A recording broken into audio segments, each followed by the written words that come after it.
और चलिए आगे बढ़ते हैं, बात करते हैं मुख्यमंत्री योगी आदित्यनाथ की। उत्तर प्रदेश की सियासत में उन्होंने इतिहास रच दिया है। इतिहास 25 तारीख के जरिए भी। तारीख 25 मार्च साल 2020 यानी 2 साल पहले योगी आदित्यनाथ ने अयोध्या में रामलला को टेंट से बाहर निकाला और अस्थायी मंदिर में स्थापित कर दिया। अब संजोग देखिए कि 25 मार्च को ही योगी आदित्यनाथ ने दोबारा मुख्यमंत्री पद की शपथ ली है। 25 मार्च को योगी राम को लाए थे और अब 25 मार्च को ही मुख्यमंत्री योगी आदित्यनाथ ने एक बार फिर से यूपी की सत्ता पर लगातार दूसरे मुख्यमंत्री के तौर पर शपथ ले ली।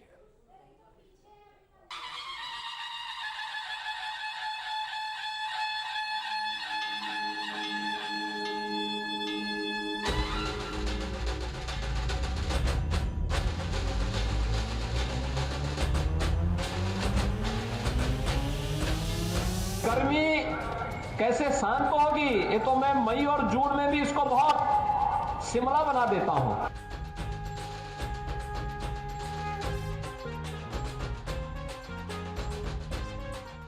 दंगाइयों के ऊपर बुलडोजर चलते हुए देखा होगा ना।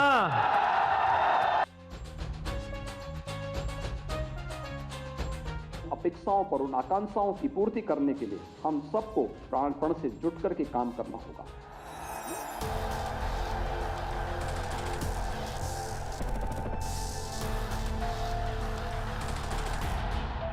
ये देश के सबसे विशाल राज्य के मुखिया के तौर पर एक योगी की शपथ है। मैं आदित्यनाथ योगी ईश्वर की शपथ लेता हूं कि ये शपथ है उत्तर प्रदेश की आन बान और शान की, जिसे योगी ने 5 साल में संवारा है, सजाया है और विकास का नया रास्ता दिखाया है।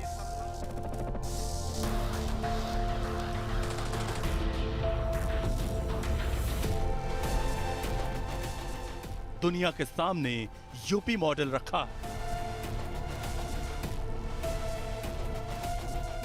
ये शपथ है उस योगी की जिनके राज्य में बेटियां निर्भय हैं। उन्हें भरोसा है कि योगी हैं तो उनकी तरफ कोई आंख उठाकर नहीं देख सकता। पहले की सरकार इन दंगाइयों को मुख्यमंत्री आवास पे बुलाती थी, गले लगाती थी, सम्मानित करती थी।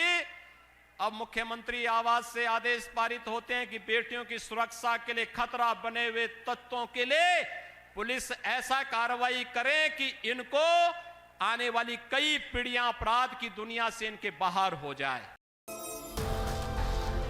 योगी आदित्यनाथ यूपी की सियासत में राजयोगी हैं, तो अपराधियों और माफिया के लिए एक्शन लेने में हठ योगी भी बन जाते हैं। अपराधियों के आशियानों पर बुलडोजर चलवाने में इन्हें जरा भी हिचक नहीं होती।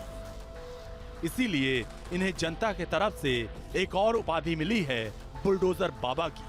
5 वर्ष में कोई दंगा हुआ, लेकिन दंगाइयों के ऊपर बुलडोजर चलते हुए देखा होगा ना। यूपी में योगी और बुलडोजर दोनों एक दूसरे के पर्याय बन गए हैं। योगी का बुलडोजर यूपी में अपराधियों पर कुछ ऐसा दौड़ा कि योगी का नाम ही बाबा बुलडोजर पड़ गया। आज यूपी में बच्चा बच्चा योगी को बाबा बुलडोजर के नाम से जानता है और बुलडोजर देश में एक बड़ा ब्रांड बन चुका है, पॉलिटिकल ब्रांड। योगी आदित्यनाथ के तन पर भगवा है, मन में भगवा है। योगी कट्टर हिंदुत्ववादी नेता माने जाते हैं। अयोध्या में लाखों दियों की जगमग में दिवाली मनाते हैं, तो योगी बाबा विश्वनाथ की नगरी वाराणसी में गंगा आरती के साक्षी भी बनते हैं। योगी आदित्यनाथ प्रभु श्री राम के उपासक हैं। लखनऊ में वो सूबे का राजपाट देखते हैं तो अयोध्या में आए दिन वो श्री राम के भक्ति में लीन दिखाई देते हैं। योगी आदित्यनाथ की देखरेख में ही अयोध्या में श्री राम का भव्य और दिव्य मंदिर निर्माण भी चल रहा। हमने कहा था अयोध्या में प्रभु राम का भव्य मंदिर निर्माण का कार्य प्रारंभ कराएंगे। मोदी जी ने कार्य प्रारंभ करा दिया है ना, खुश हैं। और अभी काशी में भगवान विश्वनाथ का धाम भी भव्य रूप से बन रहा है, आपने देख लिया ना। और फिर मथुरा वृंदावन कैसे छूट जाएगा। योगी आदित्यनाथ गोरखपुर के गोरक्षपीठ के मठाधीश्वर भी हैं। जब भी योगी गोरखपुर जाते हैं तो पूरे विधि विधान से अपने आराध्य की आराधना करते हैं। योगी आदित्यनाथ आस्तिक हैं। संन्यास मार्ग से वो राजमार्ग तक पहुंचे हैं। लेकिन उनके जीवन में अंधविश्वास का कोई स्थान नहीं है। देश प्रदेश के विख्यात धर्माचार्यों की उपस्थिति में इस बात की जब उत्तर प्रदेश में मुख्यमंत्री के तौर पर शपथ लेंगे तो ये उत्तर प्रदेश की विकास की शपथ होगी, उत्तर प्रदेश में सुशासन की शपथ होगी, उत्तर प्रदेश में राष्ट्रवाद की शपथ होगी और उत्तर प्रदेश के निवासियों की सुरक्षा की शपथ होगी। ये उत्तर प्रदेश को आगे ले जाने की शपथ होगी। इसलिए जो लोग भी इसको खरमास की दृष्टि से देख रहे हैं, मैं मानता हूं अपने दृष्टिदोष को ठीक करें। योगी आदित्यनाथ जी ने कई सारे भ्रमों को तोड़ा है, कई सारी अफवाहों का खंडन किया है। निश्चित तौर पर ये भ्रम, ये अफवाहें, ये तमाम सारी मुगालते, ये सब दूर होंगे और उत्तर प्रदेश में भारतीय जनता पार्टी में योगी आदित्यनाथ जी के नेतृत्व की ये सरकार विकास का एक नया अध्याय लिखेगी। योगी आदित्यनाथ तमाम मिथकों और अंधविश्वासों को तोड़ने के लिए भी जाने जाते हैं। इसका जीता जागता सबूत है उनका ये शपथ ग्रहण।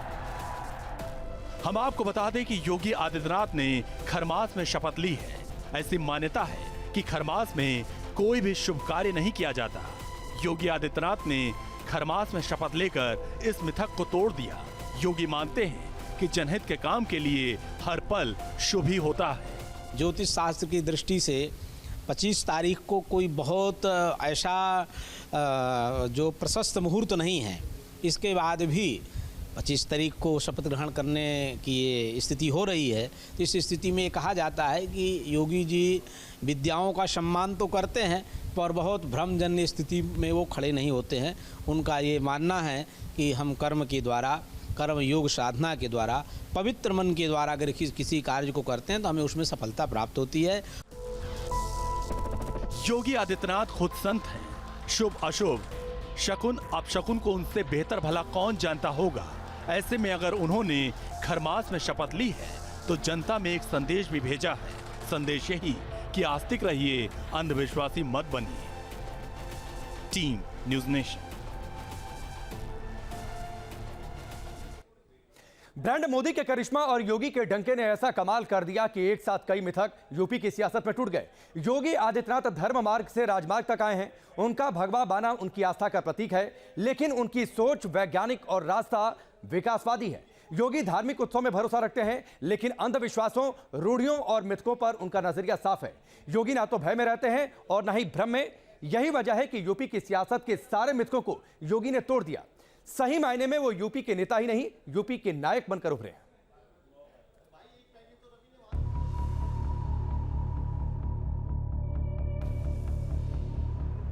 एक गर्मी जो अभी किराना में और मुजफ्फरनगर में कुछ जगह दिखाई दे रही है ना, ये सब शांत हो जाएगी इसके बाद।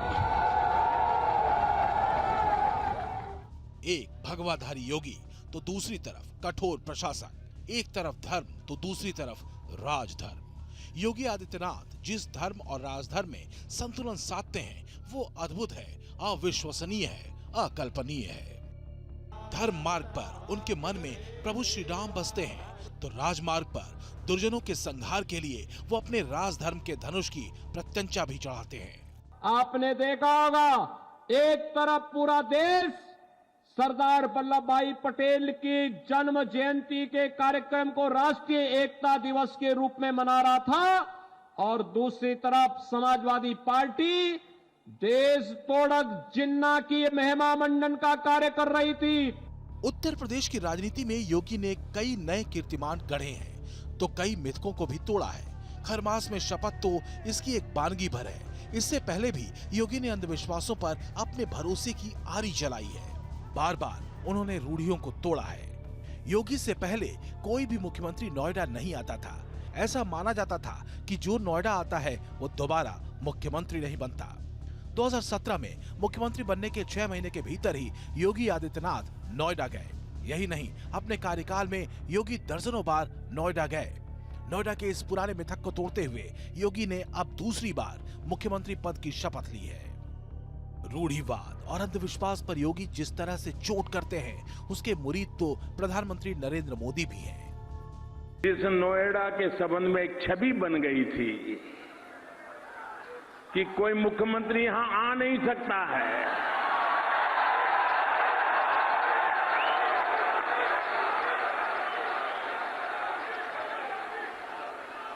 उस मिथक को योगी जी ने बिना बोले अपने आचरण से सिद्ध कर दिया कि ये सब मान्यताएं गलत होती हैं। आधुनिक युग ऐसा हो नहीं सकता।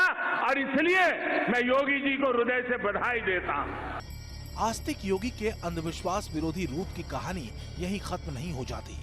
31 जनवरी 2018 को रविदास जयंती पर वाराणसी पहुंचे थे। उस रोज चंद्र ग्रहण था। ऐसी मान्यता है कि चंद्र ग्रहण और सूर्य ग्रहण में भोजन ग्रहण नहीं किया जाता। योगी ने उस रोज संगत में बैठकर प्रसाद ग्रहण करके ये अंधविश्वास भी तोड़ दिया।